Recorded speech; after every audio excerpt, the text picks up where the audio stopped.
یہ کہانی بیٹی کے کمرے کی گندگی سے شروع ہوتی ہے اور انجام ایسا ہوتا ہے کہ گھر والی بھی حیران رہ جاتی ہے۔ اگر آپ کے گھر میں بھی یہی عادت موجود ہے تو آج ہی ہوشیار ہو جائے۔ السلام علیکم ورحمۃ اللہ وبرکاتہ۔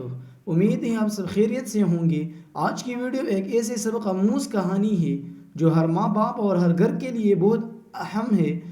دوستو، ہم اکثر چھوٹی چھوٹی باتوں کو نظر انداز کر دیتے ہیں، لیکن یہی چھوٹی غلطیاں آگے چل کر بڑے مسائل بن جاتے ہیں۔ یہ کہانی ہے ایک ایسے بیٹی کی جو پڑھائی میں اچھی تھی، اخلاقی بھی ٹھیک تھا، لیکن اچھی بری عادت اس کی زندگی میں آہستہ آہستہ مسئلہ بنتی جا رہی تھی۔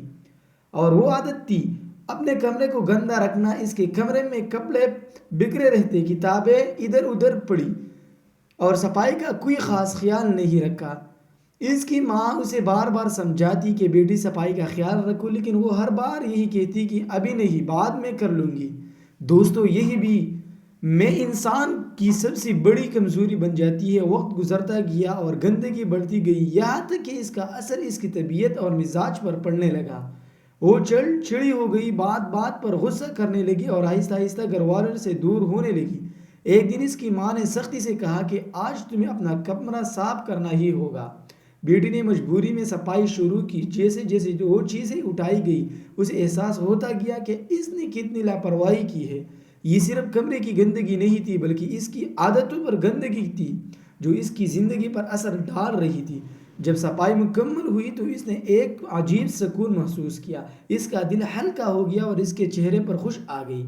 اس دن اسے سمجھ آیا کہ صفائی صرف باہر کی نہیں بلکہ انسان کے اندر کی بھی ہوتی ہے۔